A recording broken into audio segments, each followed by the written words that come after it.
ఈ విత్తనాలనేటిది చాలా మంచి దిగుబడి వస్తుంది. కాబట్టి ఈ విత్తనాలనే వేయాలని జెప్పేసి మద్దూరులో ఆగ్రోస్ ఫర్టిలైజర్ షాప్ ఆయన చెప్పడం వల్లనే ఈ రైతులు గూడా తీసుకొచ్చి దాన్ని వేయడం జరిగింది. కానీ రైతులకు తప్పనిసరిగా ఒరిజినల్ బిల్స్ ఇవ్వాల్సినటువంటి అవసరం ఉంది. కానీ ఒరిజినల్ బిల్స్ ఎక్కడ గూడా ఈ మద్దూరు మండలంలో గాని, ఈ నారాయణపేట జిల్లాలో ఎక్కడ గూడా ఒరిజినల్ బిల్స్ అనేటివి ఇవ్వటం లేదు. ఈ ఒరిజినల్ బిల్స్ ఇవ్వకపోవడం వల్ల రైతులు నష్టపోయినప్పుడు నష్టపరిహారం కోరడంలో ఇబ్బందులు ఎదురవుతా ఉన్నాయి. కాబట్టి ఇక్కడ ఉన్నటువంటి అధికారులు స్పందించాల్సినటువంటి అవసరం ఉంది.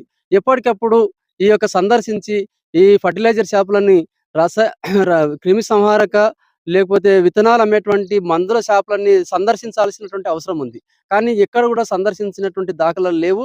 కాబట్టి కింది స్థాయిలో ఉన్నటువంటి అధికారులు, వ్యవసాయ అధికారులు ఆహ్, మామూళ్ళకు అలవాటు పడి ఇక్కడ ఉన్నటువంటి ఫర్టిలైజర్ షాపుల్లో తీసుకున్నటువంటి ఫర్టిలైజర్‌కి ఎక్కడ గూడా ఒరిజినల్ బిల్ ఇవ్వట్లేం లేదు.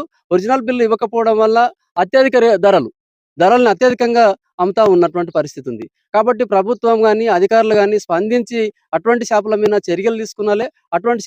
చర్యలు తీసుకొని యాక్షన్ అనేది ఇమ్మీడియేట్‌లీ ఉండాల్సినటువంటి అవసరం ఉంది.